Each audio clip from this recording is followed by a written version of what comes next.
আসসালামু আলাইকুম। আজকে আলোচনার বিষয় হচ্ছে কোন পোকার জন্যে কোন গ্রুপের কীটনাশক আমরা ব্যবহার করে থাকব।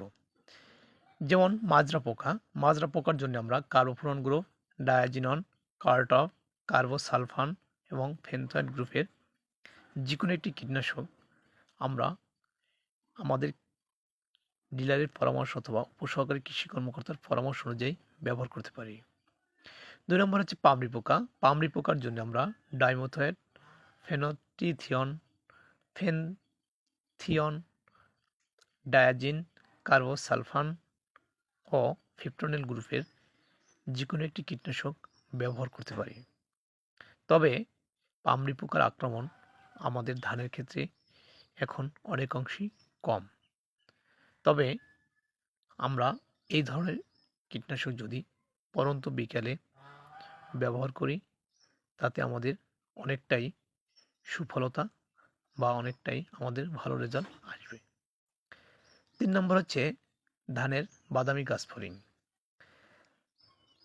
কুশি পর্যায়ের শেষের দিকেই ধানের বাড়ন্ত পর্যায়ে বাদামি গাছফড়িংয়ের আক্রমণ দেখা যায়।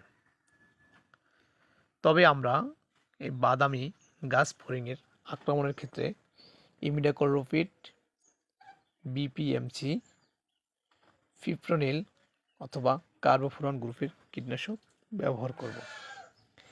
৩ নম্বর হচ্ছে পাতা মরানো পোকা অথবা লিফ ফোল্ডার।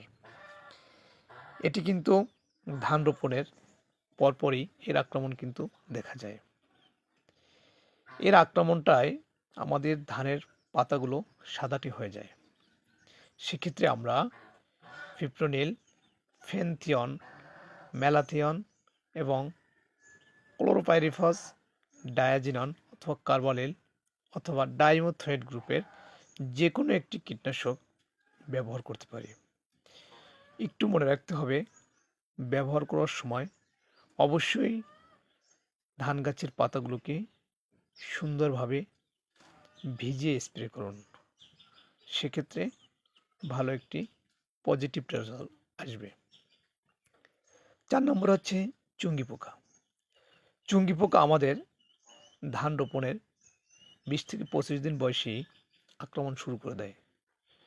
অর্থাৎ তাদের আক্রমণের ধরন হচ্ছে তারা পাতাকে টুকরো টুকরো করে কেটে পানিতে ভাসিয়ে দেয় এবং এই যে ভাসা অবস্থায় তারা এক গাছ থেকে অন্য গাছে চলে যায়। ৪ নম্বর হচ্ছে গান্ধি পোকা। গান্ধি পোকার আক্রমণ আমাদের ধানের দুধ অবস্থায় পড়ে থাকে, অর্থাৎ ধানের ভিতরের দুধ বা ধানের ভিতরের যে নরম অংশ থাকে সেটিকে চুষে খেয়ে ফেলে, ফলে আমাদের ধান চিটা হয়ে যায়। তাই ফেনথয়েড, কুইনাইফাস ব্যবহার করতে পারি। তারপর হচ্ছে থ্রিপস পোকা। ধানের থ্রিপস আক্রমণ খুবই কম, তবে এ ধরনের আক্রমণ দেখা গেলে কার্বালিল অথবা কার্বোসালফান গ্রুপের কীটনাশক ব্যবহার করতে পারি। তারপর হচ্ছে ধানের লেদা পোকা অথবা শীষ কাটা লেদা পোকা। এটি বিশেষ করে যখন আমাদের ধানের পরিপক্কতা আসে তখন কিন্তু এর আক্রমণটা বেশি দেখা যায়। পরন্ত বিকেলে দল বেঁধে এই পোকাগুলো একদম ধানের শীষ অংশে চলে যায় এবং শীষ কেটে তারা মাটিতে ফেলে দেয়। এই পোকাগুলো অনেক সময় ধান ক্ষেতের গোড়ায় দিনের বেলায় লুকিয়ে থাকে।